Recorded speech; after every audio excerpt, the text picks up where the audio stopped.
JD Vance has developed quite a reputation for making questionable choices, and that has been on full display since he stepped into the role of vice president. Reports highlight that he has taken numerous trips, spent large amounts of taxpayer money on luxury stays, and even made unusual decisions that left many scratching their heads. His most recent misstep was so embarrassing that he quickly left the press rather than face questions. In this video, we'll break down the latest controversy, why it matters, and how it reflects on his public image. But before we dive in, a quick reminder, if you find value in our content, please give this video a like and hit that subscribe button. It really helps us continue bringing you important updates. Now let's start with what Pete Buttigieg had to say about JD Vance and the criticism surrounding him. JD Vance in debate prep with Tim Wells.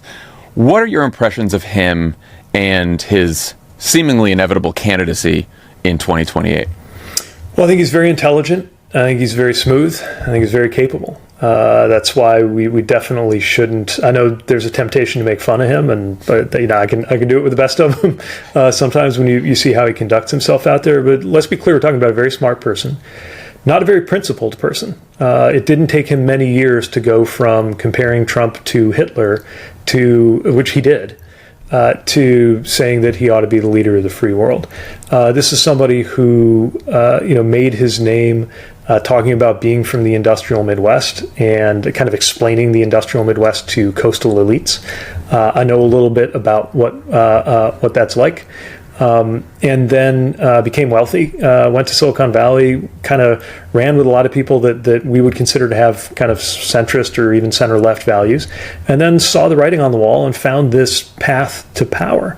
When you have somebody who's that intelligent and that unprincipled in a role like that, I think is really dangerous, especially because to the extent that he has found religion, has found principles other than just trying to take power, he seems to be getting more and more attached to this kind of blood and soil nationalism that, if that prevails, would make us just another country out there instead of the country that we all know and love. What Pete pointed out here is key to understanding not just JD Vance as a politician, but also his entire time as vice president. He tries to present himself as an ordinary, working-class guy, someone who understands everyday struggles. But in reality, his record shows the opposite. Ever since his book, and certainly throughout his time in office, Vance has distanced himself from the very people he claims to represent. His choices, like spending time with billionaires and enjoying vacations funded by taxpayers, reveal how out of touch he really is. He often positions himself as an opponent of the so-called elites, yet his actions mirror the very lifestyle he criticizes.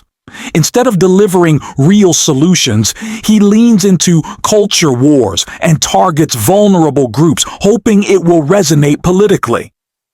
But as leaders like Gavin Newsom have made clear, those contradictions are easy to call out. And that brings us right to his latest public embarrassment, which we'll break down next. People are scared. People are fearful. You had a United States Senator that was thrown down to the ground in a federal building. Alex Padilla. JD Vance's name is Alex Padilla, not Jose Padilla. That's the Vice President of the United States.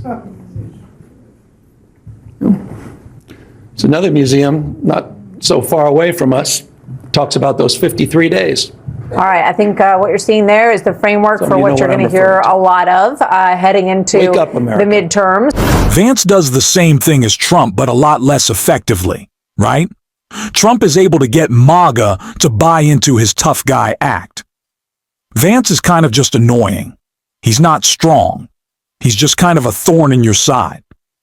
He's a pest is what JD Vance is. He's a pest. He's an aggravation. He's a thing that you just kind of want to flick away. His annoyance stays with you. His attempts to troll are stupid, but they're there. And it only makes it that much more enjoyable then when we get to watch JD Vance crash and burn, which is what he's been doing really nonstop on his constant vacation. I feel like it's been weeks Vance has been away from the country, and great, but also why? But the latest example of Vance really showing who he actually is was on the golf course in a brutal humiliation. So obviously, JD Vance is probably trying to appeal to his boss, or the MAGA crowd, or maybe he just enjoys golf, but this is truly one of the most embarrassing performances I have ever seen. I don't know how many of y'all follow the sport, but this is what is called a for putt. JD Vance just not able to tap his ball in on the green because he's not an athlete. He's not cool. He has no game. It's just embarrassing to watch this guy fail at literally everything he does.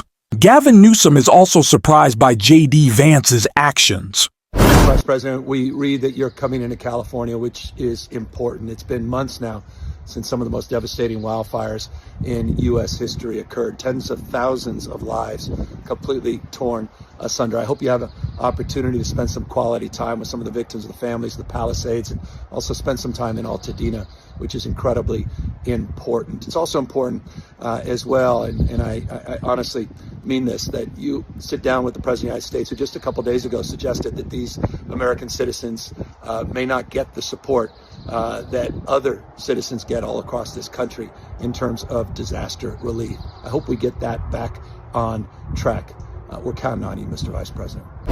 JD Vance doesn't hold back, blasting Gavin Newsom and Karen Bass, accusing them of turning Los Angeles into a sanctuary free-for-all, where even federal law enforcement is treated like the enemy. Absolutely say that Gavin Newsom is endangering law enforcement. The law enforcement officials themselves tell me as much, that when they go out, let's say you have a Border Patrol official who needs to go out and arrest somebody, maybe a violent criminal who's also an illegal alien. When that Border Patrol agent goes out to do their job, they said within 15 minutes of them trying to do their job, they have protesters, sometimes violent protesters, who are in their face, obstructing them, preventing them from doing their job, and endangering their lives. Why do they have that? Because those people have been egged on by local officials. Gavin Newsom and Karen Bass, by treating this city as a sanctuary city, have basically said that it is open season on federal law enforcement. They have treated Border Patrol and border enforcement as somehow an illegitimate force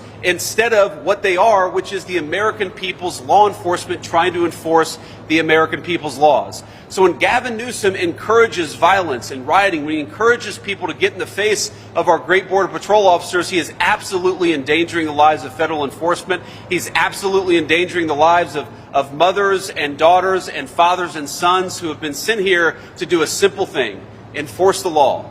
And thank God they're willing to do it, despite the fact that the local leadership of this community has made it harder on them and has in fact endangered their lives as they go about to do their important work. JD Vance is positioning himself as the next big face of the MAGA movement after Donald Trump, assuming there is an after Trump. Recently, Vance has hinted at Trump running again, which many see as less about political strategy and more about stirring the pot. But behind the scenes, Vance's ambitions are clear. He's looking out for himself. That's why he's been trying to cozy up to both Trump and Elon Musk. He knows Musk's support and resources could be a huge boost for his own future presidential run. The problem is, it all comes across as painfully obvious. Vance isn't doing this for the people. He's doing it for his own career. And the more he plays these games, the more it irritates voters. His attempts to look like a unifier or a working-class champion fall flat because his motives are so transparent. As we get closer to the midterms, this is the reality we need to highlight. JD Vance wants to be the next standard bearer of Trump's movement, and he's willing to do whatever it takes to get there. We'll be keeping a close eye on him every step of the way.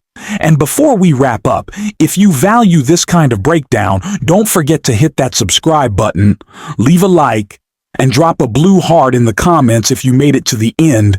And until next time, I will see you soon.